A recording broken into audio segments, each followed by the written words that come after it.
La décision de mettre fin hier mardi aux fonctions de M. Thierno Alassane Sall à la tête du ministère de l'Énergie. C'est une décision qui relève des prérogatives régaliennes du chef de l'État qui apprécie et prend des actes en se basant sur l'intérêt du pays. D'ailleurs, c'est le lieu de remercier le président de la République pour toutes les actions entreprises pour la région de Thiès, qui reste pour lui une localité importante de par sa position et sa spécificité. Nous le remercions en particulier d'avoir promu beaucoup de Thiessois au gouvernement, à l'Assemblée nationale, à des directions nationales et des présidences de conseils d'administration, entre autres. Pour autant, et maigre les péripéties de ces derniers jours, l'Alliance pour la République de Thiès invite le camarade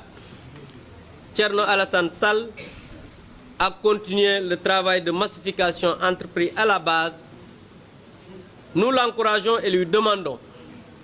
tous ensemble, de poursuivre le travail déjà entamé pour le triomphe des idéaux du parti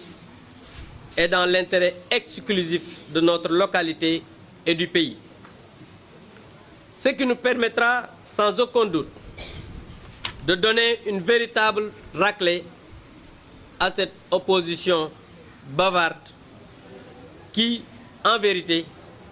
ne nourrit aucune ambition pour notre cher pays. L'APR de Thiès reconnaît en Thierno Alassane Sall un militant engagé, désintéressé comme du reste, il l'a toujours défendu. Et à l'instar de nous tous, respectons les règles élémentaires qui régissent le fonctionnement de notre jeune parti.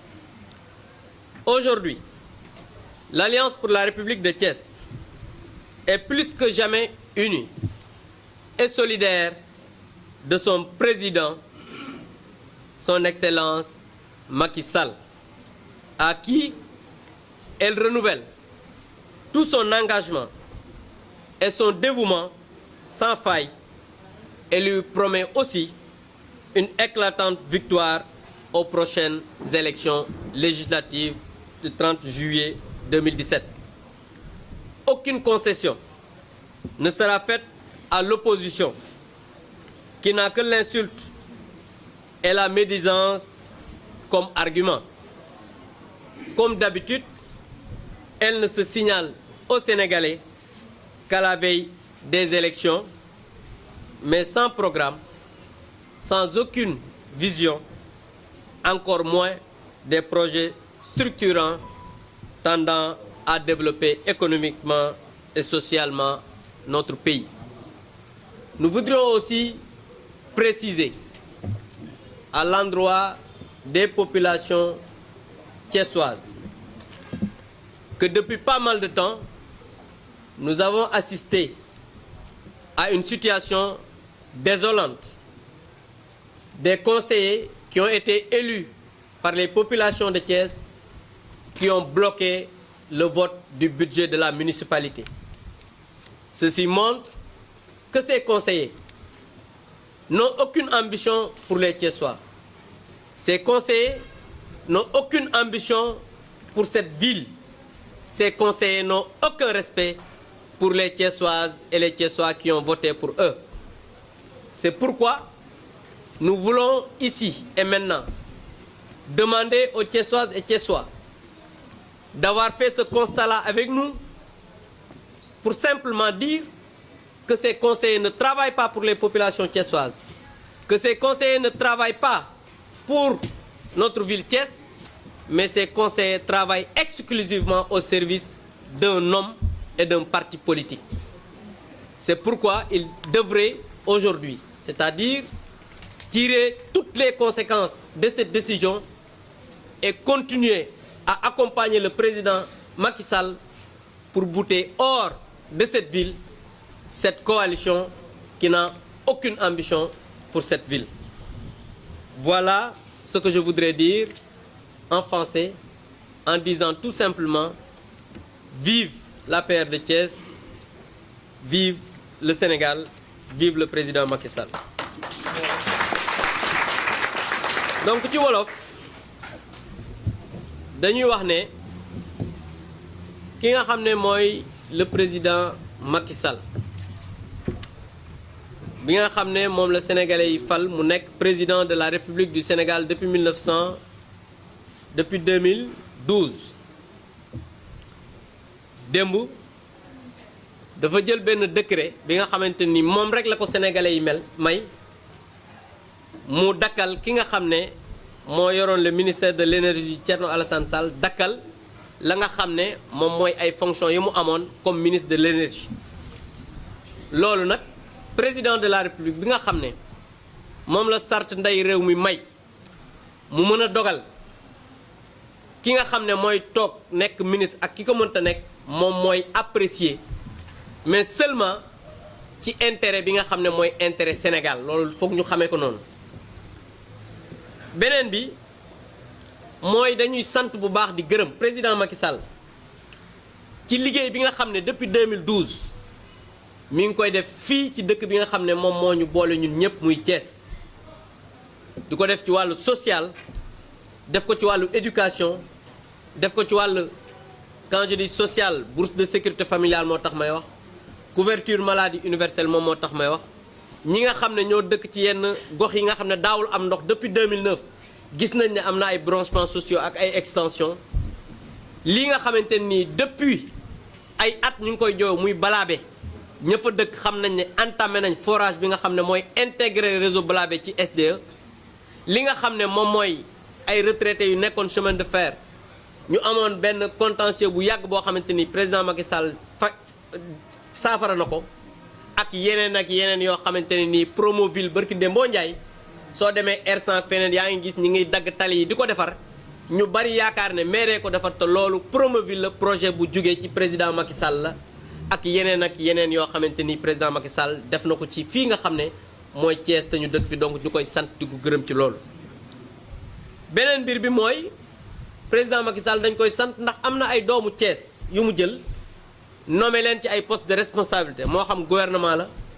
moo xam assemblée nationale la ci ay bureau moo xam ay directeurs généraux la moo xam ay conseil d'administration la ak yeneen yoo xamante ni mi ngi koy jàppale ci ay ndaw Thiès depuis 2012 mu nekk ci bopp réew mi ba tey loolu ñu ngi koy ci sant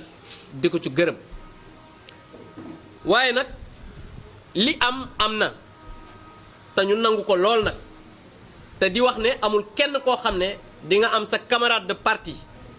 mu am loo xamante nii mën na méngoog lu naqari nga ko koy yéene donc ñuy wax ne Thierno li ko dal yéene wuñ ko waaye terewul moom génnoon na fi gouvernement dafa continuer di liggéey ci biir parti bi moo tax ñu koy woo di ko laajaat di ko waxaat pas laaj mais di ko wax li nga xam ne commencé na ko ci biir Thiès mu ànd ak camaraatam yi nekk ci biir Thiès continuer di ko def parce que jàpp nañ ne loolu mooy li nga xamante ni mooy wareefam ñun ñii mooy suñu wareef ñu wax ko ci kanamu ñépp parce que dañuy bañ kat nit ñi yaakaar ne loolu ba mu amee rek APR jeex na APR tas na APR tasaroo nañ tey jii boo seetloo tey la ñu gën a booloo bokk ndey ak baay pour faire face à l'ennemi maanaam ñi nga xam ne ñoo fi nekk ñu mën leen a gagner bu baax ci élection yi di ñëw muy le 30 juillet. di wax rek ne Thierno ñëpp nangul nañ ko ne militant bu engagé la ñëpp nangul nañ ko ne ku discipliné te dafa yàgg a wax ne ay poste de responsabilité taxul muy ànd ak président Macky Sall loolu nag tey la war a feeñ te jàpp nañ ne dina feeñ mu ñëw laxasaayu ànd ak ay camarades ñu liggéey pour jox président Macky Sall une belle victoire ci élection yi di ñëw. waaye nag di wax ne APR bu Thiès tey la gën a takkaayu tey la gën a laxasaayu tey la gën a booloo nekk benn wane nag cofeelam bu wér ci ki nga xam ne mooy njiitu Sénégal nekk njiitu suñu parti ñekk njiitu coalition Benno Bokk Yaakaar muy le président Macky Sall suñu takkaay tey la gën a dëgër suñu engagement ci wetam tey la gën a dëgër suñu cofeel ci moom tey la gën a wér loolu ñu bëgg ko wéral ba mu leer nañ di wax ne nag amul dara loo xam ne comme ni ko xale yi di waxe opposition bi duñu leen may dara parce que jàpp nañ ne tey jii Ceesuwaay muy góor di jigéen di mag di ndaw xam nañ ne ñi nga xam ne ñoo yor communes yi nekk ci biir dëkk bi bëgguñu dëkk bi soxalu leen dëkk bi nekkul loo xam ne mooy seen yitte ndax nag ñépp gis nañ ci jamono yee ci ginnaaw ñu bloqué li nga xam ne mooy budget fonctionnement mairie ville te ku ne xam na ne mairie ville budget bi du budget Talla Sylla du budget Abdou Mbow du budget Demba du budget keneen budget waa Thiès la pour lijjanti jafe-jafe askan wi seen paj seeni yoon seeni li nga xamante nii mooy solo yi nga xam ne dinañu ko soxla pour seen dund mën a jëm ci kanam donc jàpp naa ne bu la ay Thiessois fale jox la seen baat nga dem nga ne doo woote budget bi nga xam ne mooy tax bu ñu feebaree faju budget bi nga xamante ni nii bu xale yi bëggee football am ay mayo wala ay bal budget bi nga xamante nii bu jigéen ñi ñu war leen ci jàppale nga ne doo ko wote budget bi nga xamante nii ci la ñu war a defaree ay yoon yu ñuy jaar nga ne doo ko wote jàpp naa ne kooku bu ne bëgg na Thiès daf leen di nax moo tax nag ñuy wax Thiessois yi ak Thiessois loolu ñun ñëpp ñoo ci teg suñu bët mu war a tax nag takkaay bi nga xamante ni takk woon nañ ko ba tey jii ñu xam ne ñoom ñooñu fi ne dëkk bi wan nañ leen ginnaaw dañu ko war a gën a fésal nag le 30 juillet fésal bi nag du lenn lu dul jox une victoire éclatante maanaam gagné bu amul benn natable ki nga xam ne mooy la coalition Benno Bokk Yaakaar te président Macky Sall jiite ko loolu nag ñun tey lañ ci gën a takk tey lañ ci gën a taxaw tey lañ ci gën a farlu te jàpp nañ ne képp koo xam ne yaa ngi ci biir Alliance pour la République muy ñi ma fi tudd léegi di DG Siré Dia di Thierno Alassane Sall di Omar Diop di Demba di Seynabou di keneen ak keneen ak keneen ñooñu ñëpp jàpp naa ne am nañ tey farlu goo xamante ne nii tey la ñu gën a nokk benn tey la ñu gën a nekk takkaayu tey nag la ñu gën di fësal seen cofeel ci président Macky Sall pour ñu mën a am loolu nga xamante ni moom mooy ngañaay loolu ci élection 30 juillet yi donc loolu mooy li nga xam ne bëggoon nañ ko partager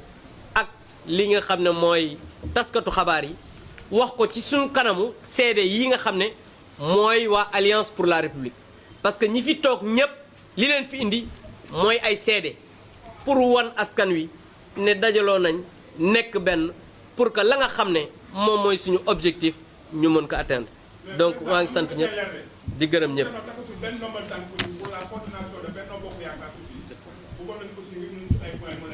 Donc je vous en prie. Donc je pense que on fait un point de presse. Les journalistes vont poser des questions.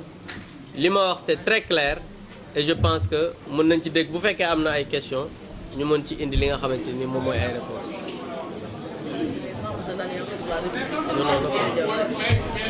C'est bon hein? Am na ay. Oui, allez-y. Allez-y.